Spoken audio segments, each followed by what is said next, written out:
It was supposed to save lives. A breakthrough so perfect, so revolutionary, that the medical world celebrated it as the safest painkiller ever discovered. Doctors prescribed it with pride. Patients trusted it without hesitation. And for a brief moment, it truly seemed like humanity had found a miracle. Then, almost overnight, everything changed. Something strange began happening in hospitals. Patients who were supposed to be recovering became restless, desperate, transformed. Doctors noticed symptoms they had never seen before, and whispers started spreading through medical journals. Whispers that a terrible mistake had been made. By the time anyone realized what this miracle drug really was, it was too late. The world had already opened the door, and what emerged would go on to destroy millions of lives. This is the moment the world crossed a line it can never step back from. The moment a trusted medicine became medicine's deadliest mistake. Before we enter the part of the story where everything unravels, subscribe if you want more stories that expose the dangers hiding in plain sight. And tell me where you're listening from so I know where this story is reaching. Now, stay with me, because what happens next is the discovery no one was prepared to face. And once you hear it, you'll never look at medicine the same way again. The poppy is an unassuming flower. Thin petals, a fragile cup, a seed pod that, when scored, bleeds a milky resin. For thousands of years, that resin opium sat beside humankind as both medicine and sacrament. It soothed wounds, quieted coughs, and eased the sharp edges of grief. Ancient physicians offered it as a balm. Poets called it the milk of paradise. For most of history, it remained a plant product complex, variable and, in its crude forms, somewhat self-limiting. The body had defenses. The doses that cured usually stopped short of killing. Then came the laboratories. In the early 19th century, chemists learned to isolate the active ingredients of plants. In doing so, they wrenched the wild, imprecise power of a flower into neat, potent molecules. Morphine was one such extraction, astonishingly effective at killing pain, stupendously bitter in its consequences when delivered in pure, concentrated form. The syringe turned a relief that once took hours into something immediate and irresistible. For wounded soldiers and desperate patients, morphine was a godsend. For many of those same people, it became a lifelong companion. The second act arrived when industry stepped in with a promise. Better, stronger, safer. A company reworked morphine into a different molecule, diacetylmorphine, and placed it in polished bottles and glossy ads. It was called Heroin, marketed as a cough remedy and, perversely, as a cure for morphine dependence. It felt miraculous. It felt powerful. And it was addictive in ways that doctors and executives were slow to accept. By the time authorities moved to restrict it, the formula was loose in the world, and human desire is quick to exploit any open door. Across the 20th century, the supply chains of heroin followed lines etched by war, colonization, and geopolitics. Opium roads ran through the hills of the Golden Triangle and the valleys of Afghanistan. Clandestine labs spun out product in cities and mountain hideaways. Networks that had been formed for other reasons, smuggling routes, wartime alliances, local power brokers adapted. They refined, concealed, and shipped. The French Connection, mafias, triads, and cartels. The faces changed, but the pattern did not. Wherever prohibition made a commodity illegal, a criminal economy rose to meet the demand. The product lost its medical wrapper and gained a criminal one. The need did not vanish. And then, in the late 20th century, the crisis changed shape yet again. A movement to recognize and treat pain more aggressively met the ambitions of pharmaceutical companies. Opioids returned to the doctor's office this time as pills with polished names, time-release mechanisms, and persuasive sales teams. A new generation of patients were prescribed these drugs for legitimate pain, and for many the medicine worked exactly as promised. For too many others, it did not stop at relief. The same molecules that quieted surgical agony and cancer pain could calm anxiety, dull sorrow, and fold days into a manageable blur. When prescriptions ran out, some patients sought the same relief elsewhere. A black market of pills appeared. Where pills were too expensive or scarce, heroin was waiting. Cheaper, raw, and after years of cartel investment, easier to obtain. The arrival of fentanyl, an entirely synthetic opioid, was another grim pivot. Laboratory-made, extraordinarily potent, easy to transport and to synthesize at scale, fentanyl and its analogs changed the mathematics of risk. A sliver of powder, a pressed counterfeit pill, could kill.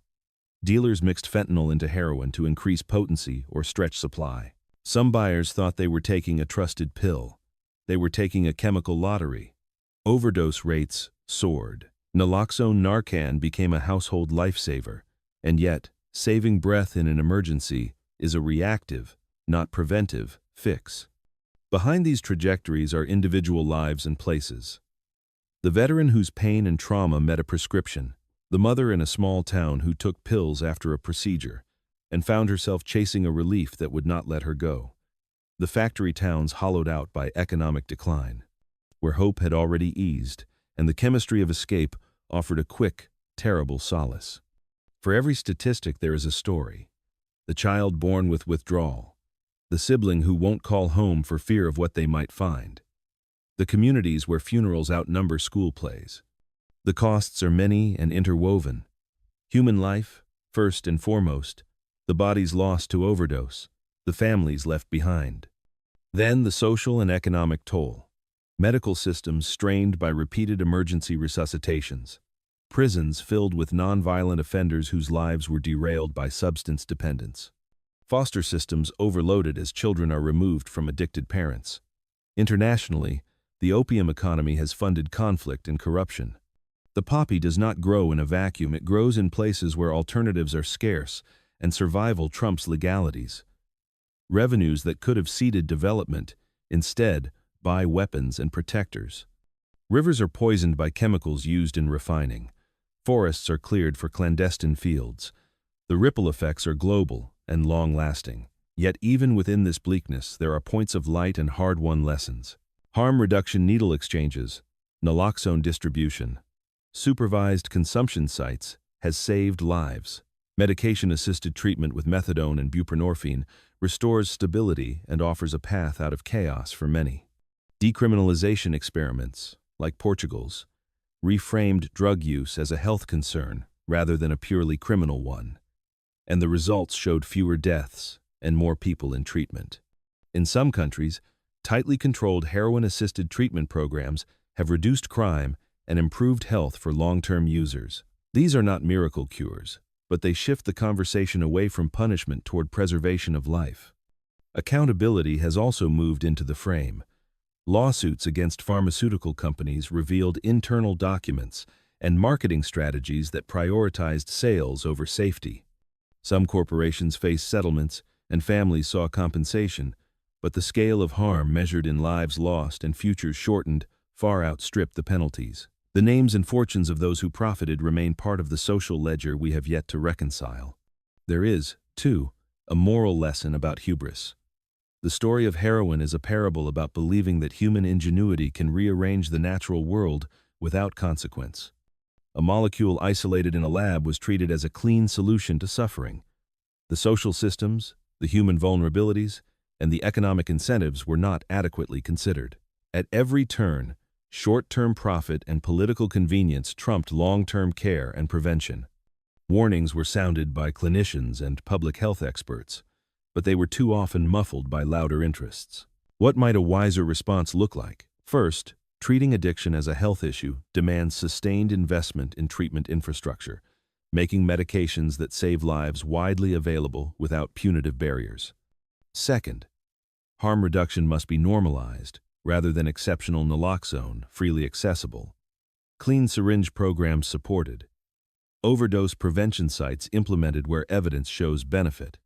Third, economic and social policies must address the root vulnerabilities that make addiction a likely refuge.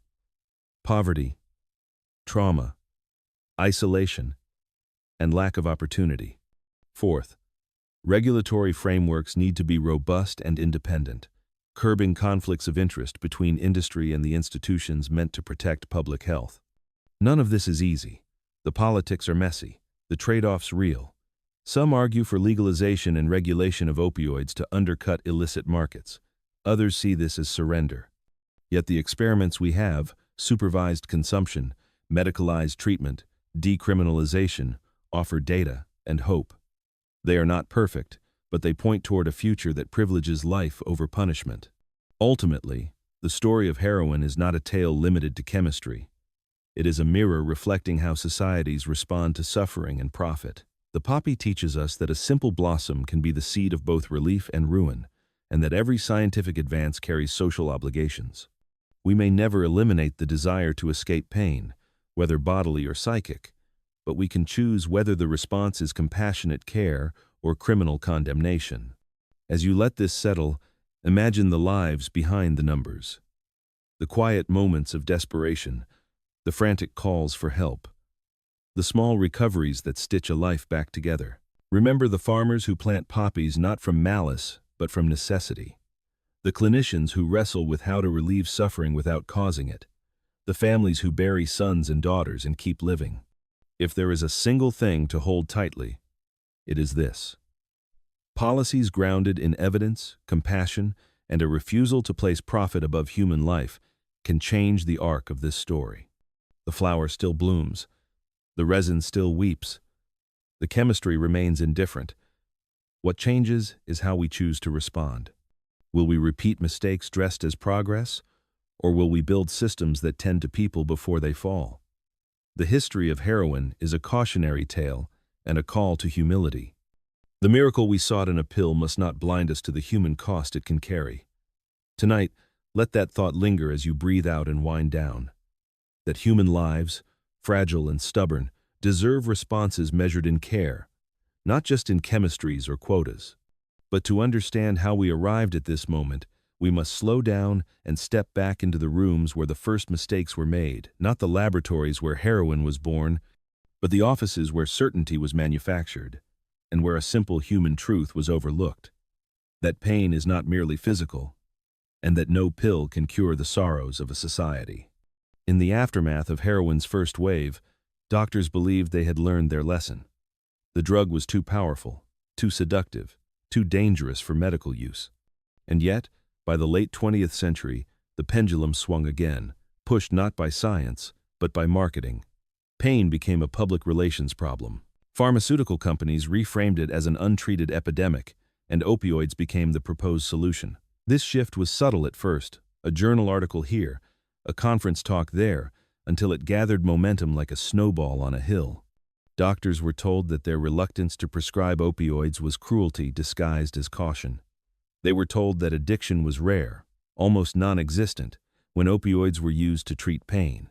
They were told these drugs were safe because the science said so, except the science had been written by the same companies selling the cure. This was not just a medical shift, it was a cultural one. A society already uneasy with discomfort was being promised freedom from it. And who wouldn't want that? Who wouldn't want a loved one in pain to feel relief? As prescriptions spread across the country like a quiet tide, something else rose with them, an expectation that pain could be erased entirely, that suffering was optional, that the body could be managed like a malfunctioning machine. The consequences of this belief were enormous. In places already reeling from economic loss, former mill towns, hollowed-out mining communities, neighborhoods where hope had thinned to a thread, opioids became a warm blanket over cold reality. For some, the pills brought relief. For others, they opened a door that would not easily close. And once heroin stepped back through that door, the landscape changed again. No longer confined to back alleys or underground networks, heroin now reached living rooms, high schools, workplaces. Its users were no longer seen only in the margins of society. They were teachers, mechanics, grandmothers, teenagers who had taken one pill after wisdom teeth surgery and felt something they could not forget. But heroin itself was changing too. What once arrived in powder form began arriving laced with something far more potent: fentanyl, a substance whose strength dwarfed anything the old traffickers had handled. Entire communities felt the shift like a wave crashing over them. A single mistake, a single unfamiliar batch, a single breath too deep, and a life ended. Ambulance sirens became the soundtrack of forgotten towns. Parents learned to check on their children in the quiet hours of the night, making sure they were still breathing. Libraries stocked naloxone next to dictionaries. Police officers carried it in their pockets. The boundary between life and death thinned to the width of a few milligrams. And yet, for all the darkness, for all the grief, there were flickers of human resilience. Harm reduction workers walked through neighborhoods offering clean needles and a kind word. Counselors held space for stories drenched in regret and longing. Doctors who once prescribed too quickly now treated addiction with humility and new understanding. Communities gathered in church basements and school cafeterias, not to judge, but to grieve together, to rebuild, to refuse to surrender entirely to despair. There is a strange tenderness in these moments, a quiet defiance that insists on dignity even in the face of catastrophe. Because heroin, for all its power, cannot touch the human instinct to reach for one another, to try again, to rebuild even when the ruin seems total. And so, the story goes on. Not with a single villain or a single solution, but with millions of individual lives navigating the shadow of a molecule that escaped its makers and rewrote the modern world. The mistake was believing medicine could solve what society would not confront.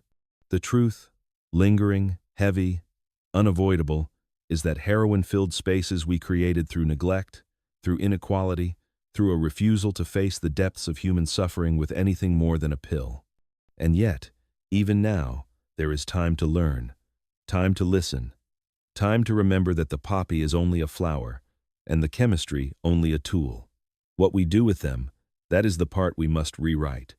To grasp the full weight of heroin's legacy, we must follow it not only through laboratories and battlefields, but into the quieter, more private corners of human life, where the consequences unfold slowly, often invisibly, until they are impossible to ignore.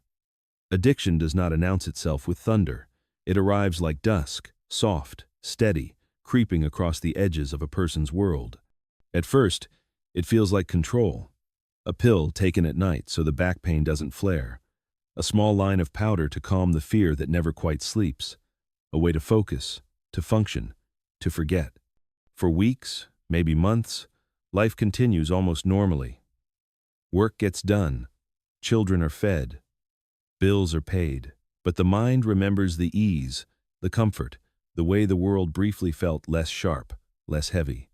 Then comes the shift so slight it is almost unnoticeable. A missed appointment. A forgotten meal. A lie told to a loved one. A promise broken. The substance that once smoothed life's edges now begins to replace them. The brain, rewired by the chemistry of reward, reshapes priorities. Relief becomes necessity. Necessity becomes hunger. Hunger becomes the only truth that matters. This is the part of the story that statistics can't capture. The inner unraveling. A mother standing in her kitchen at 3 a.m., shaking from withdrawal, telling herself she'll quit tomorrow. A teenager drifting away from childhood friends into a circle of people who understand the need, who don't judge because they are running from the same emptiness. A grandfather who no longer answers the phone because he can't bear to hear the disappointment in his daughter's voice. The collapse is rarely sudden. It is slow motion, a life dissolving grain by grain. And yet, addiction thrives not only in the shadows of individual minds, but in the cracks of society. It blooms where support systems have failed, where jobs vanished and never returned, where mental health care is scarce, where trauma ripples silently through generations. Heroin did not create these wounds, it seeped into them. But even in devastation, the landscape is not barren. For every story of collapse, there is another, quieter, harder, but real, of survival. There is the moment a person walks into a clinic for the first time, ashamed and trembling, yet determined to try. There is the moment someone chooses methadone or buprenorphine, not because they feel strong, but because they are tired of feeling weak. There is the moment a parent forgives, not as an erasure, but as an offering. I still see you. Come home when you can. Recovery is not glamorous. It is a long road built from tiny, stubborn acts. Waking up and choosing not to use today. Calling a sponsor at midnight. Sitting through a meeting even when the mind is screaming to leave. Learning how to feel again, how to trust again, how to live in a world without the chemical shield that once softened every blow. Some people stumble, some fall, some rise, some do all three in the same week. If heroin teaches us anything, it is that hope is never simple. It comes wrapped in contradiction. It must be fought for. It must be nurtured. It must be believed in even when the evidence feels thin. And it often arrives from unexpected places: the neighbor who checks in, the social worker who refuses to give up, the stranger who leaves naloxone on a library shelf. But in the broader world, beyond the individual and the community, forces continue to shape this crisis from above. Policies shift, laws tighten or loosen, pharmaceutical companies rebrand, traffickers adapt. Each decision made in a conference room or a cartel compound ripples outward, shaping the fate of people who will never meet those making these choices. Heroin's path, after all, is neither straight nor simple. It winds through boardrooms and battlefields, classrooms and kitchens. It is a story braided from greed and grief, science and suffering. And beneath it all is the same fragile truth. People do not seek heroin because they want destruction. They seek it because, for a moment, it feels like escape. It feels like ease. It feels like relief in a world that often offers very little of it. Understanding this is not an excuse. It is a doorway, a way to see the human being before the stigma, a way to imagine solutions grounded not in punishment, but in compassion, accountability, and care. The mistake that medicine made was not creating heroin. It was believing that chemistry alone could solve what is fundamentally human. And so, the story continues, moving slowly toward its next turning point, waiting for the moment when society finally chooses to understand what this drug has been trying to teach us for more than a century, that healing begins not with blame, but with listening. But the story of heroin does not end with the chemistry, nor even with the tragedy it leaves in its wake. To understand its full reach, we must look at the larger currents it has shaped, currents that continue to pull at society, even in moments when the crisis seems to ebb. Because heroin is not simply a drug. It is a force that bends systems, economies, governments, and the very definitions of justice and care. Consider the cities reshaped by its presence. In some neighborhoods, entire generations grew up watching the rise and fall of addiction, as if it were another season of weather, predictable, cyclical, quietly devastating.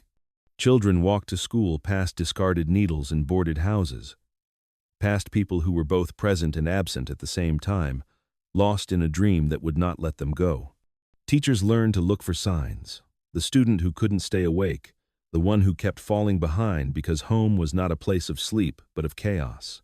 Social workers became archivists of grief, filing reports no one had the resources to follow up on. And yet, in these same neighborhoods, strength emerged. Community groups formed meal programs, after-school activities, and safe spaces. Grandmothers raised their grandchildren when their own children could not. Neighbors shared rides, food, time, anything to pull one another back from the brink. Heroin forced communities into a kind of resilience they never asked for and never wanted, but embraced nonetheless, because the alternative was to let the darkness take everything. In rural towns, the crisis played out differently, but with equal ferocity. Doctors were few, pharmacies fewer, and treatment centers almost non-existent. People who became addicted often had nowhere to go, no rehab nearby, no counselors trained in addiction, no public transportation to reach the next county. They relied on emergency rooms, on church basements, on family members who were themselves overwhelmed. The opioid crisis hit these towns like a slow-moving storm, hollowing them out from the inside. Heroin also changed how law enforcement worked. Officers who once saw drugs only as evidence began carrying naloxone, knowing that any encounter could turn into a life or death emergency. A decade earlier, their job was to arrest. Now, increasingly, it is to revive. Some departments shifted toward crisis intervention training, learning how to respond not with force, but with care. Others resisted, clinging to old models that treated addiction as a crime rather than a medical condition. The inconsistency created a patchwork of outcomes: some lives saved, others lost. In courtrooms, judges faced a dilemma few were trained for. What do you do with a defendant who is stealing not out of greed but out of withdrawal? What sentence can possibly help someone whose crime is tethered to suffering? Drug courts emerged as an alternative, places where treatment replaced incarceration, where progress was rewarded and relapse was met with support, instead of punishment. These courts did not eliminate addiction, but they offered a path that was at least pointed toward healing. But even as society adapted unevenly, heroin itself was evolving. Fentanyl transformed the crisis from an epidemic into a catastrophe.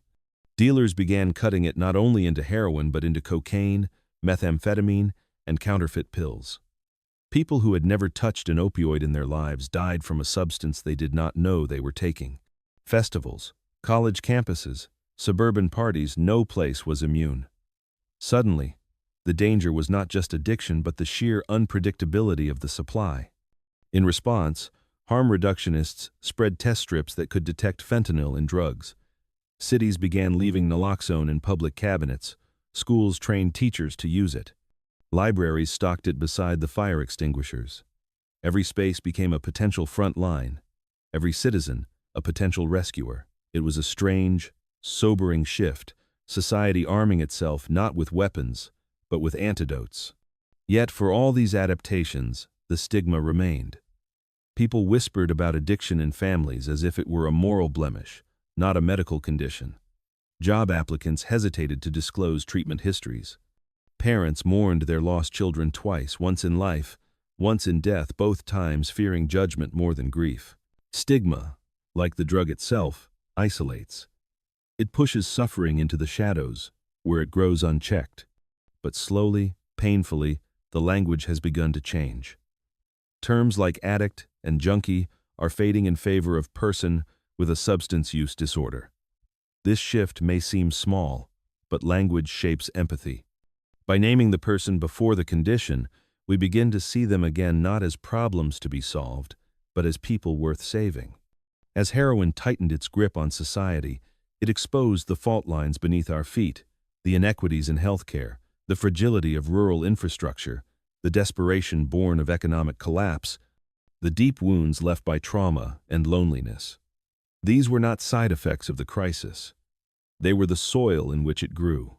And so, the question becomes, what does it mean to heal not just individuals, but entire communities? How do you rebuild towns where overdose is as common as graduation? How do you restore trust in institutions that failed to protect people? How do you mend families fractured by years of addiction, grief, and silence? There are no simple answers, only the beginning of understanding. Only the recognition that heroin is both a symptom and a spark, its flames fed by forces far larger than a single substance. To confront it is to confront the deeper pains of society itself. And yet, every day, someone chooses recovery. Every day, someone offers help instead of judgment. Every day, someone takes a first step, shaky, uncertain, but real. The story continues from there. And so will we. But perhaps the most overlooked part of this story is what heroin reveals about the human condition itself. It is easy to imagine addiction as a phenomenon that happens to other people, to imagine a boundary separating those who fall and those who do not. But heroin dissolves that illusion. It shows us how thin the line is between coping and collapsing, between seeking relief and seeking escape. And it forces us to ask questions that cut deeper than any molecule ever could. Why do so many people feel the need to numb themselves? Why is suffering distributed so unevenly across society? Why are so many left alone with their pain? Heroin is not the answer to these questions, but it is the echo they produce. The drug did not spread merely because it was powerful. It spread because it offered, for a moment, a sense of warmth in a cold world. It spread because loneliness is widespread, because hopelessness is contagious, because the human heart can only absorb so much before it seeks a way to soften the blow. And so the crisis becomes not just medical or criminal, but philosophical. What kind of world have we built where so many people need escape just to stay alive? When we zoom out, the map of heroin's impact resembles a constellation. Clusters of devastation glowing across regions marked by poverty, by trauma, by isolation. But even in prosperous suburbs, the stars appear proof that no amount of wealth can shield the human mind from its own fragility. Someone with a stable family, a good job, a supportive community can still find themselves slipping into the undertow of relief, caught by the quiet promise of forgetting. To understand heroin is to understand that we are not as separate from one another as we might think. The pain of one person ripples outward through families, neighborhoods, entire cities, and the healing of one person does the same. Every recovery is a small restoration of the world. Still, recovery is a road lined with shadows. For many, it means confronting memories long hidden, facing grief without anesthesia, learning new ways to live when the old ways have been burned down.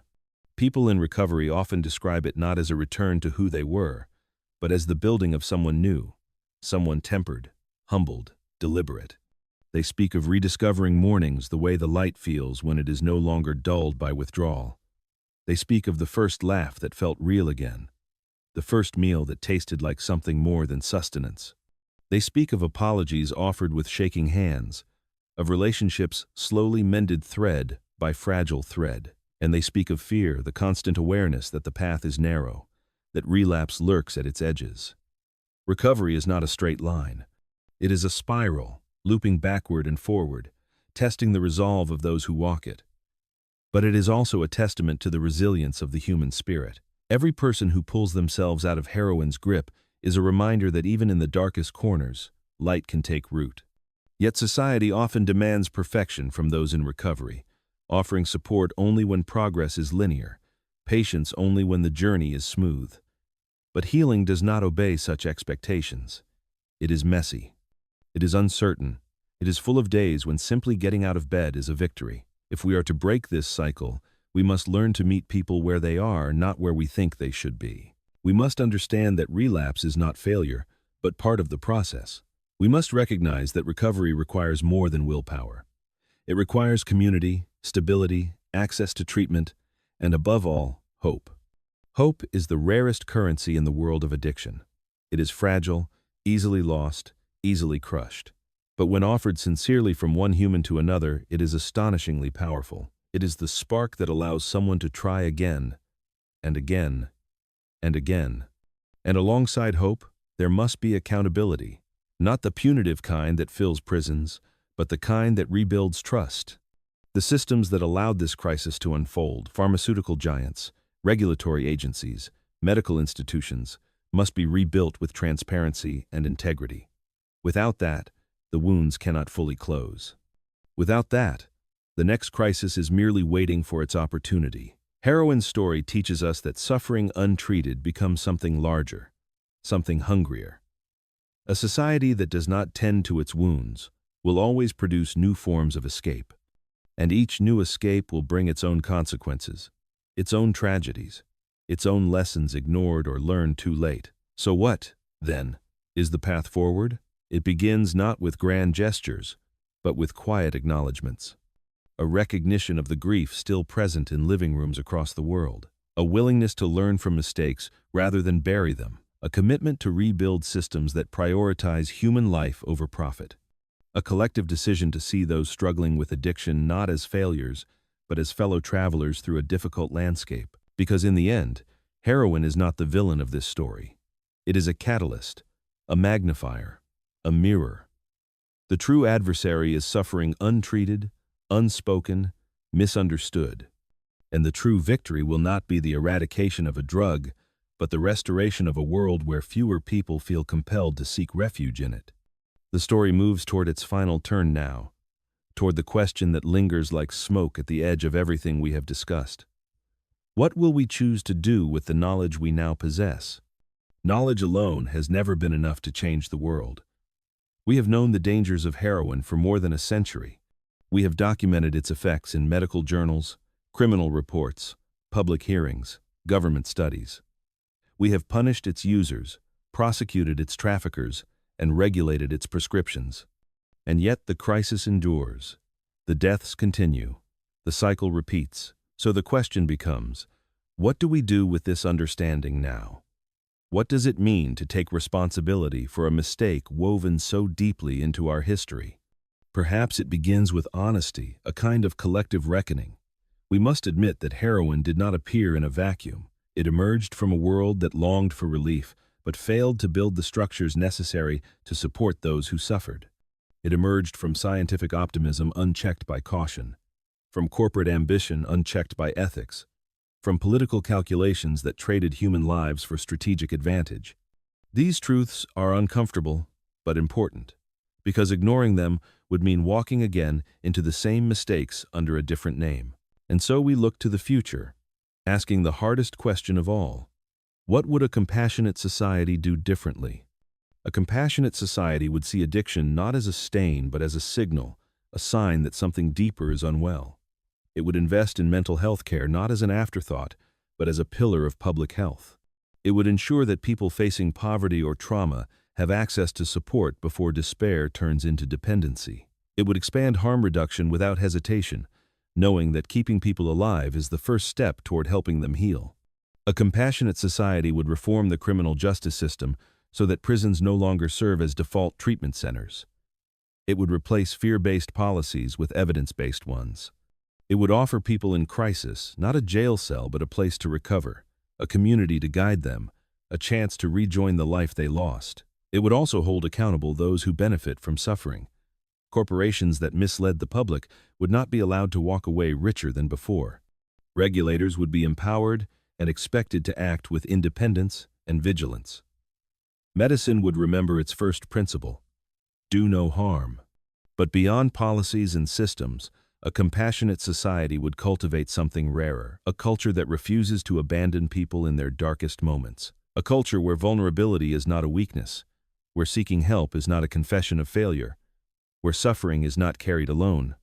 A culture where the small, steady acts of care are seen not as charity but as responsibility. Because the truth is this: heroin thrives in isolation. It grows in the cracks where connection has broken. It takes root where people feel invisible, unheard, unloved. Every overdose is not just a chemical event, it is a human story that unfolded, slowly, painfully, long before the final moment. And every life saved, every recovery, begins with someone being seen. Imagine a world where no one has to struggle alone, where trauma is acknowledged early, where mental health care is accessible, where no one fears judgment for admitting they are in pain. Such a world would not eliminate addiction, nothing could, but it would shrink the shadows in which it flourishes. And still, there is another layer to this story, one that sits quietly beneath the surface. The people left behind, the families who wait by the phone, the parents who sleep lightly, listening for footsteps that never return, the children who grow up with an ache they do not understand, the spouses who become caregivers, detectives, guardians of hope and despair, all at once. Their grief is not loud. It is a slow-burning ember that warms nothing and consumes everything. It is birthdays marked by absence, holidays shaped by empty chairs, conversations that trail off when memory becomes too heavy. These quiet losses rarely make headlines, yet they form the true landscape of the crisis, a terrain of wounds that heal slowly, if they heal at all. And still, in these families, there is love. Fierce, stubborn love. The kind that keeps trying even when hope feels thin. The kind that refuses to let heroin define the memory of the person they lost. The kind that builds foundations and support groups and community programs because they cannot bear for another family to suffer the same fate. It is in these places, in the quiet resilience of grieving families, in the determined hope of those in recovery, in the steadfast work of caregivers and harm reductionists, that the path forward begins to take shape. Not as a grand solution, not as a single sweeping reform, but as a mosaic of choices, each one small but meaningful. The story of heroin has always been a story of extremes, extreme suffering, extreme consequences, extreme power. But the future of this story may be written in gentler ways. In empathy, in patience, in willingness to see complexity where once we saw only blame. And perhaps the greatest lesson heroin offers is this: that healing is not a destination, but a practice, a daily commitment, a collective effort, a refusal to turn away. The story moves now toward its closing chapters, toward a quieter understanding of what it means to confront a mistake that reshaped the modern world. It is not a story of triumph, nor of defeat. It is a story of learning, slow, painful, essential learning about what it means to care for one another in a world where suffering is inevitable. As we enter the final arc of this story, the landscape shifts once more. We've traced heroin from ancient fields to modern factories, from medicine to menace, from the quiet ache of individual suffering to the vast systemic failures that allowed it to spread. And now we find ourselves standing at the edge of a larger truth, one that has been shadows and whispers until now. Heroin is not just a drug, it is a lens. Through it, we see who we are. We see how societies respond to pain, how institutions respond to profit, how governments respond to despair. We see the fault lines between privilege and vulnerability, between those who receive help and those who receive punishment. We see where compassion ends and where indifference begins. Heroin did not create these truths. It merely revealed them. For generations, addiction was hidden, spoken of in hushed tones, treated as a personal failing. But when the crisis reached into suburbs, into quiet towns, into the lives of people whom society had not expected to suffer, the narrative shifted. Suddenly, addiction was a public health emergency. Suddenly, empathy emerged where once there had been judgment. This shift exposes a discomforting reality. Compassion in our society is often conditional, extended only when the face of suffering looks familiar. And that, too, is something heroin forces us to confront: the deep inequities baked into our responses to human need. But acknowledging this inequity is not an indictment. It is an invitation. It invites us to widen the circle of empathy, to recognize that suffering is not selective, that pain does not discriminate, that addiction is a human condition, not a moral category.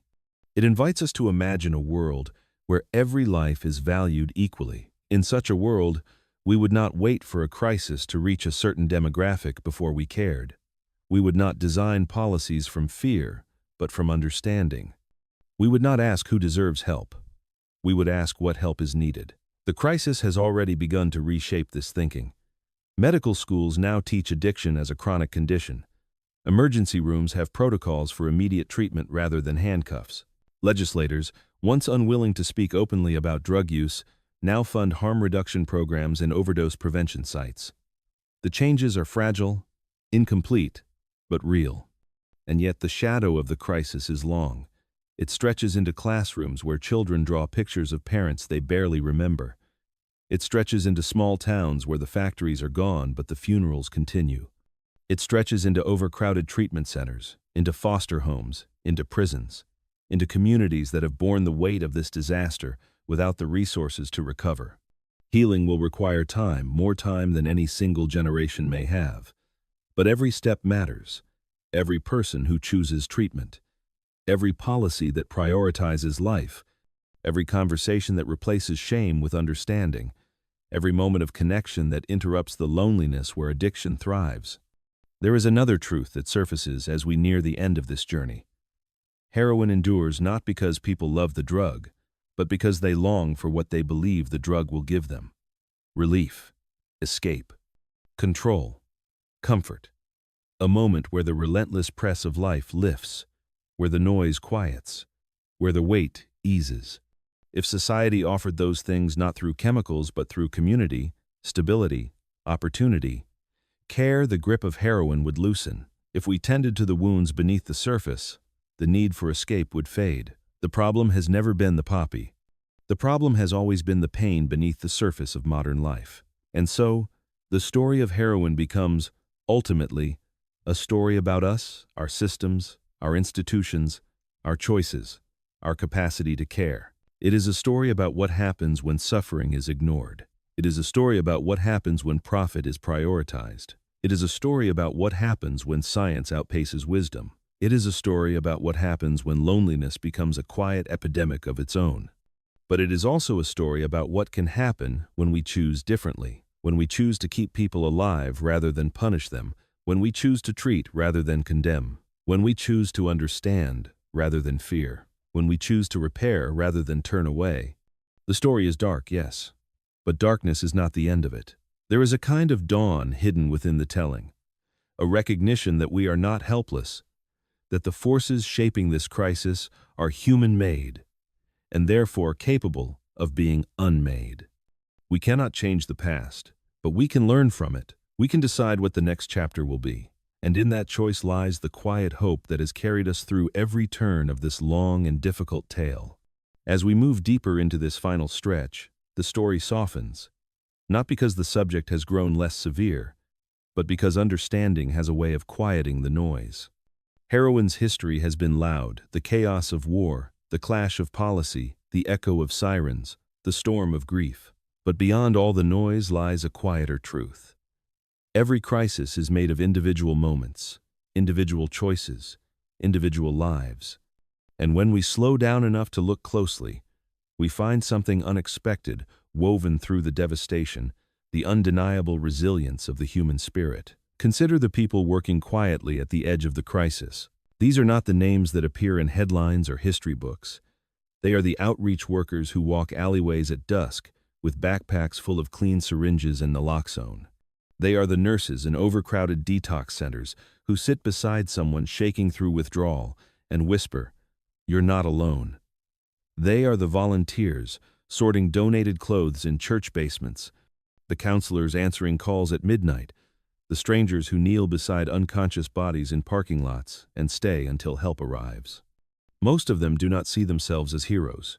They simply show up, day after day, night after night. In a world that often turns away from suffering, they walk toward it. Their work does not solve the crisis, but it saves lives, one and then another and another. And in this slow, patient accumulation, something extraordinary happens. The world becomes, inch by inch, more compassionate than it was before.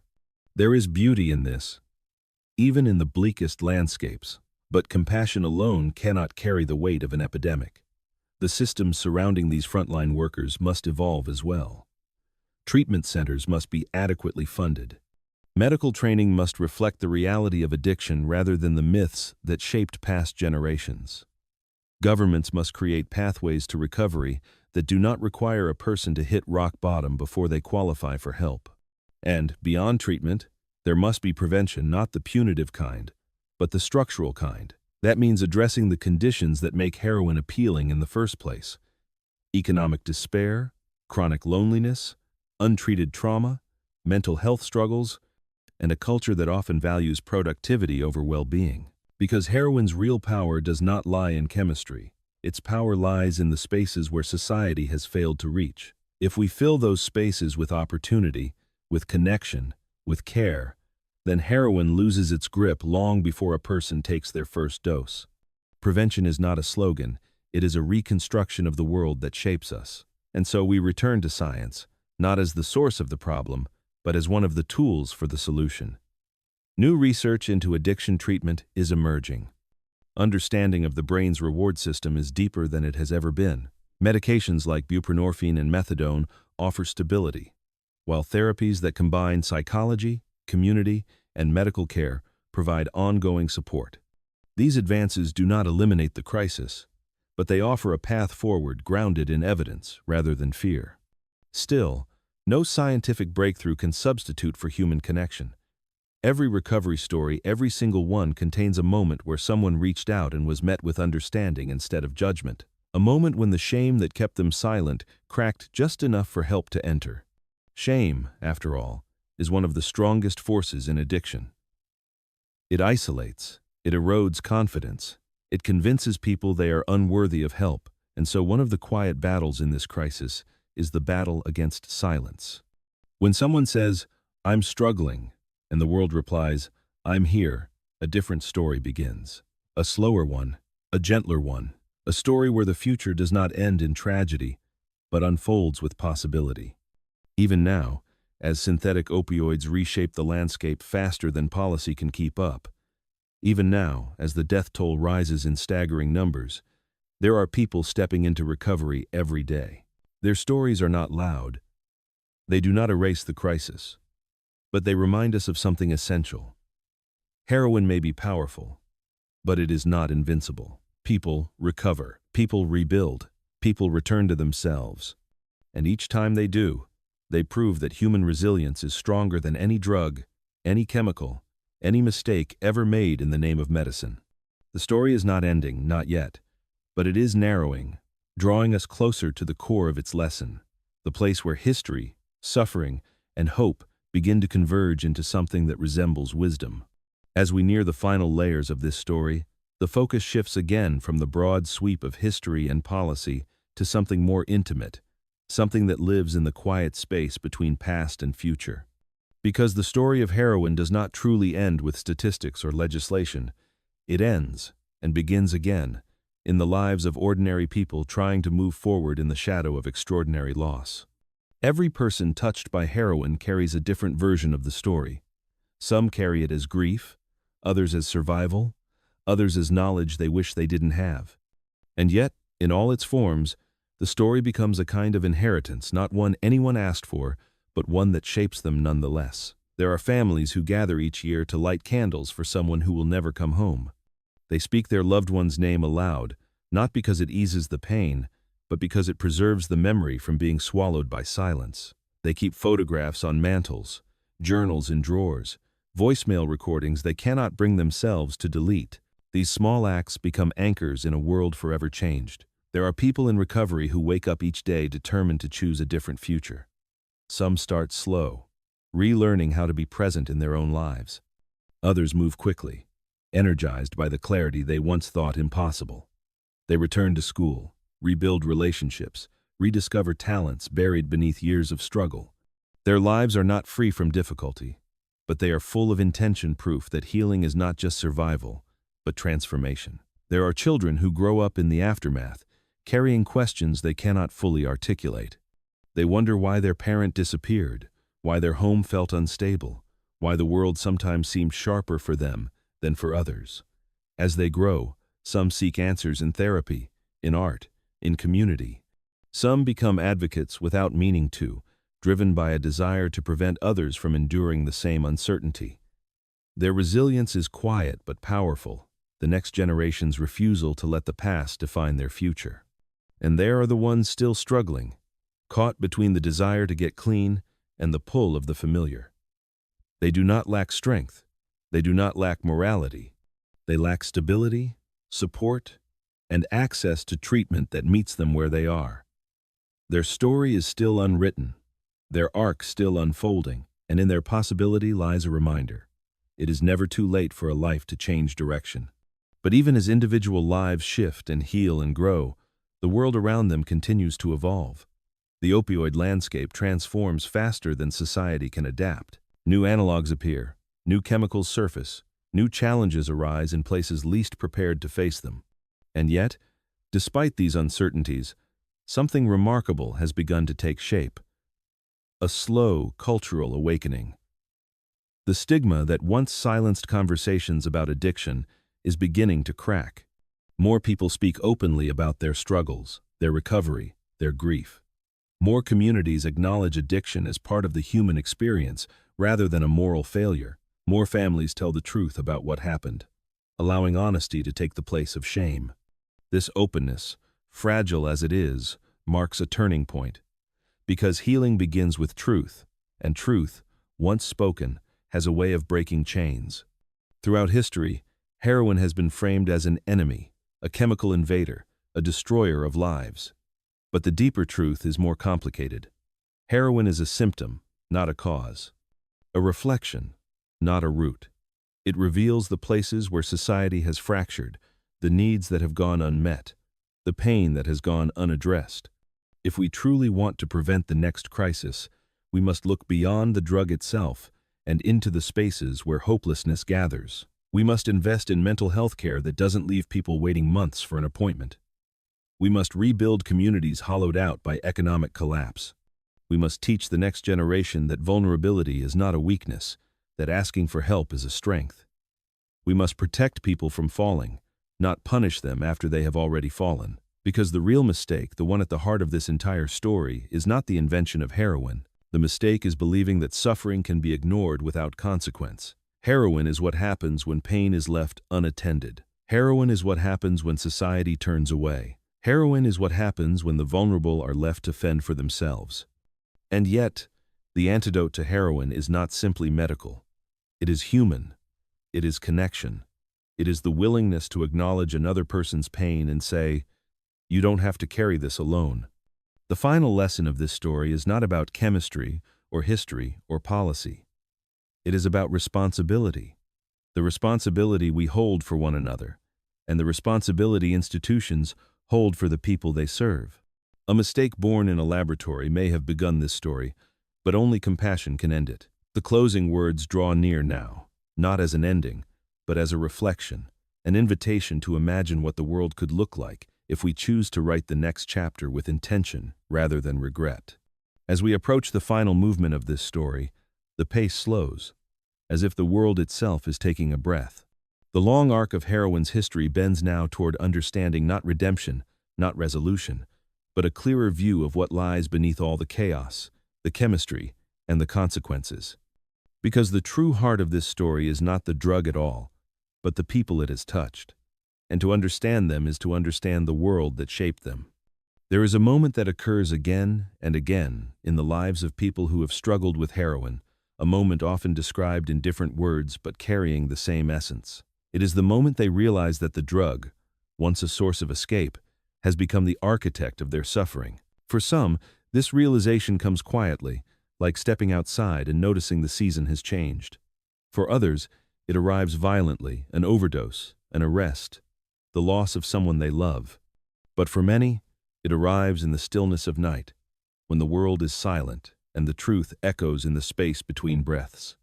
They see the distance between who they were and who they have become. They feel the weight of choices made under the pressure of a desperate mind. And in that moment, something shifts, not always into action, not always into recovery, but into awareness. Awareness is the beginning of every transformation. This moment does not belong only to individuals. Entire communities experience their own version of it, a collective recognition that the old ways of addressing addiction have failed, that punishment cannot cure suffering, that shame cannot mend what trauma has broken. Town councils, once resistant to harm reduction programs, begin to reconsider. Police departments adopt new training. Schools teach emotional resilience alongside academics. The awareness grows, rippling outward, carving new channels for empathy to flow through. In time, the story of heroin becomes less about crisis and more about the response to crisis, about how people adapt, evolve, and learn to care for one another in ways they were not taught before. But even in this shifting landscape, the past lingers. Every person in recovery carries memories like weathered stones in their pockets, reminders of the places they've been, the things they've endured, the choices they never imagined they would make. Some keep these stones hidden. Others place them on the table, open and visible, so that others might learn from their weight. These memories are not symbols of failure. They are evidence of survival. And survival, in this story, is never small. For all the destruction heroin has caused, it has also brought to light something profound: the resilience woven into the fabric of the human spirit. Again and again, people rise from circumstances designed to break them. Again and again, they reach for help, even when shame tells them not to. Again and again, they choose to live. That choice, quiet, fierce, deeply personal, is the thread that ties together every recovery story ever told. And there is another thread, too, one that often goes unnoticed: the people who never gave up on them, the friend who answered every trembling call, the parent who opened their door no matter how many times trust had been broken, the stranger at an outreach van handing out supplies without judgment. These figures become the scaffolding upon which recovery is built. In a world fractured by crisis, this kind of steady, determined care is a radical act. Heroin exposed weakness in our systems, but it also revealed strength in our humanity. It showed us where compassion lives and where it falters. It showed us that suffering ignored becomes suffering multiplied. It showed us that no one is immune to despair, and no one is unworthy of help. And perhaps most importantly, it showed us that hope can take root anywhere: in detox centers, in community meetings, in small acts of kindness, in moments of self-realization so quiet they nearly pass unnoticed. Hope is not a cure. It is not a guarantee, but it is the opening through which healing enters. As we move closer to the final reflections of this story, the jagged outline of heroin's legacy becomes clearer: a mixture of loss and resilience, pain and awakening, tragedy and transformation. It is a legacy written not just in history books, but in the lives of millions. And within that legacy lies a question that will shape the future long after this telling fades into silence. What will we choose to do with the knowledge we have gained? Because mistakes, even catastrophic ones, do not define us. What defines us is how we respond. And so we come to the edge of understanding, the place where the long road of heroin's history meets the uncertain horizon of what comes next. Here, in this quiet juncture, the noise of crisis fades, leaving behind the deeper questions that linger when all the facts have been laid bare. Questions not about chemistry, but about humanity, not about policy, but about purpose. What do we owe the people who have suffered? What do we owe the people still suffering? And what do we owe the generations yet to come? Heroin exposes these questions with a clarity that is difficult to ignore. It forces us to reckon with the truth that suffering unaddressed becomes a force of its own, shaping behavior, shaping communities, shaping entire eras. It reminds us that pain is not simply an individual experience, it is a social one. Its impact ripples outward in ways we fail to see until the damage is already done. For decades, society responded to addiction by isolating those who suffered. But isolation breeds more suffering. It deepens wounds. It feeds the very conditions that heroin thrives upon. In turning away, we allowed the problem to grow until it touched every corner of the map. The journey toward healing will require something fundamentally different, a willingness to stay, to look, to listen. More than anything, it will require us to acknowledge that addiction is not a foreign concept. It is not an anomaly. It is woven into the human experience wherever pain outweighs hope, wherever despair outweighs support, wherever silence outweighs understanding. And so we return to the individuals, the ones who rebuilt their lives piece by piece. Their stories are the compass that points us forward. There is the man who spent a decade cycling through jails and treatment centers, who finally found stability in a recovery program that gave him a job, a purpose, and a community. He now helps others take their first steps toward sobriety, knowing how fragile those steps can be. There is the woman who lost everything, her home, her family, her health, before finding her way into a harm reduction program that treated her with dignity instead of disdain. Today, she speaks to legislators, reminding them that policy affects real people with real hopes and real fears. There is the teenager who overdosed in a school bathroom, revived only because a janitor happened to walk in at the right moment.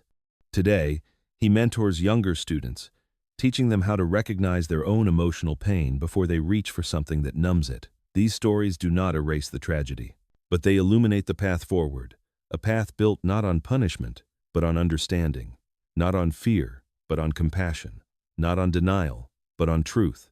Heroin's legacy has carved deep scars, but scars are not just evidence of harm. They are evidence of healing. They mark the places where the body refused to give up. Communities, too, can scar and heal. Laws can be rewritten. Institutions can be remade. Cultures can shift. And the people who once felt forgotten can become the voices that guide change. But none of this will happen by accident. It requires intention. It requires recognition that the opioid crisis was not an event. It was a mirror reflecting everything society had neglected: poverty, trauma, inequality, loneliness, despair. If we ignore that mirror, the cycle will begin again, under a new name, with a new drug, delivering the same devastation. If we face it, truly face it, we can break the cycle. This is the lesson at the heart of Heroin's story: that healing is possible when we choose to see one another clearly, without judgment, without distance, without the walls that fear and shame have built. And so, the story's ending is not really an ending at all. It is a beginning disguised as a conclusion, the moment before the world decides what to do next. Heroin has revealed the cost of inaction. It has revealed the cost of pride, denial, and neglect. But it has also revealed the extraordinary resilience that lies beneath even the deepest wounds. We stand now at a threshold not between tragedy and hope, but between understanding and action. The next step is ours. And as we take that step, as we decide what kind of world we want to build in the shadow of this long and painful history, we must also acknowledge something essential. The power to change this story has always been within reach. It was simply obscured by fear, by shame, by misunderstanding, by the belief that addiction was a personal flaw instead of a collective responsibility. But when those illusions fall away, what remains is a truth both sobering and empowering. We save lives not through judgment, but through presence. We prevent suffering not through punishment, but through care. And we protect future generations not through fear, but through education, understanding, and support. Heroin's legacy is filled with devastation, yes, but it is also filled with lessons written in the lives of those who endured the darkest moments and emerged carrying light. Every person who fought their way back from the edge teaches us something about resilience. Every family that refused to abandon someone lost in addiction teaches us something about love. Every community that rebuilt itself teaches us something about possibility. And so, in the end, the story becomes less about the drug and more about what it awakened in us. Because heroin did not just expose medicine's deadliest mistake, it exposed how deeply people need one another, how fragile the human mind can be, how strong the human heart can become, how vital compassion is to our survival. When future generations look back on this time, on this era, overshadowed by opioids and loss, they may not remember the chemical formulas or the policy failures or the corporate betrayals in detail, but they will remember how we responded. They will remember whether we let the suffering continue or whether we chose to turn the tide, however slowly, however imperfectly. They will remember whether we built systems that protect the vulnerable or systems that abandon them, whether we valued human life over profit, whether we treated addiction as a wound or as a crime, whether we learned from history or repeated it. The truth is, medicine never meant for heroin to become what it did. The chemists who synthesized it believed they were creating a miracle. They believed they were serving humanity.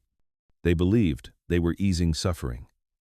And perhaps, in their time, they were, but the consequences that followed were larger than anything they could have imagined. Sometimes the greatest harm comes not from malice, but from optimism without caution. This is why humility must guide the future. This is why caution must guide innovation. This is why empathy must guide policy. This is why connection must guide healing. Because every substance born in a laboratory carries potential for good, for harm, for transformation. It is not the molecule that determines the outcome. It is the world into which we release it.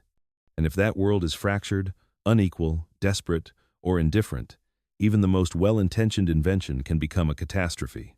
But if that world is compassionate, informed, prepared, and attentive to suffering, then even the hardest challenges can be met with strength and understanding. Heroin leaves us with this reminder.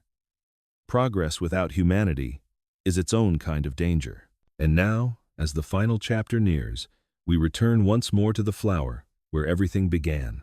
The quiet poppy growing in ancient fields, unaware that its milky resin would one day shape empires, alter medicine, ignite wars, and change the lives of millions.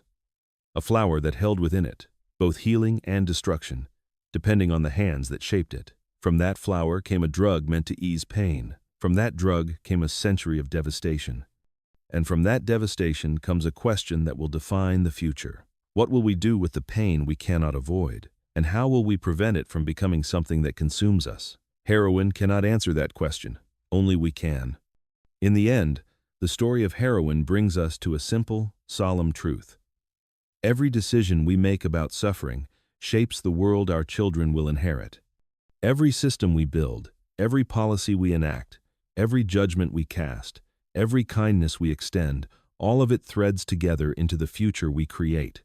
And so, as we leave this long, winding history behind, imagine for a moment the world as it could be, a world where pain is met with understanding rather than dismissal, where addiction is met with care rather than condemnation, where medicine learns from its past rather than repeating it, where communities recognize that no one falls alone and no one heals alone. Imagine a world where a person in despair finds a hand reaching out instead of a door shutting, where the vulnerable are protected before the crisis, not after, where innovation in medicine is guided not by profit or urgency, but by humility and foresight. Imagine a world where the next great discovery is released into a society ready to support its consequences, ready to safeguard its people, ready to respond to suffering with compassion instead of fear. Such a world is not impossible. It is not imaginary. It is simply unfinished. We stand now at the threshold between what has been and what could be, The story we have traced from ancient poppy fields to modern laboratories, from forgotten wars to modern streets, from quiet grief to public awakening, is not a closed chapter. It is a reminder, a warning, and an invitation. A warning that even the most well-intentioned innovations can carry shadows we do not yet see. A reminder that suffering ignored always finds a way to the surface. An invitation to choose, deliberately and with courage, the kind of world we want to build next. Because heroin's legacy is not just one of destruction, it is one of revelation. It reveals where we have failed, yes, but also where we can rise. It reveals the harm caused by indifference, but also the power of connection. It reveals the fragility of the human mind, but also the strength of the human heart. Every overdose reversed, every person in recovery, every voice raised in advocacy, every hand extended in compassion, these are the threads of a new story taking shape. A story not defined by the drug, but by the people who refuse to be broken by it. A story of resilience, of awakening, of a slow, steady turning toward a more humane future. And so, as this narrative comes to its end, let it linger with a quiet truth. Heroin showed us the cost of forgetting our responsibility to one another. But it also showed us the possibility of remembering. What comes next is not yet written. It will be shaped by the choices we make in rooms filled with policymakers, in clinics filled with patients, in classrooms filled with children, in living rooms filled with unspoken worries, and in the small, unseen moments where one person chooses to help another. The poppy will bloom again, as it always has. Its petals will fall, as they always do. Its resin will be collected, as it has been for thousands of years. What we do with it, that is the part of the story still in our hands. And perhaps that is the final lesson. That even in a world shaped by past mistakes, there is always room to choose differently, to heal differently, to care differently. Heroin may be medicine's deadliest mistake, but what we learn from it may yet become one of humanity's greatest turning points. This is the end of the story, but not the end of the work, and certainly not the end of hope.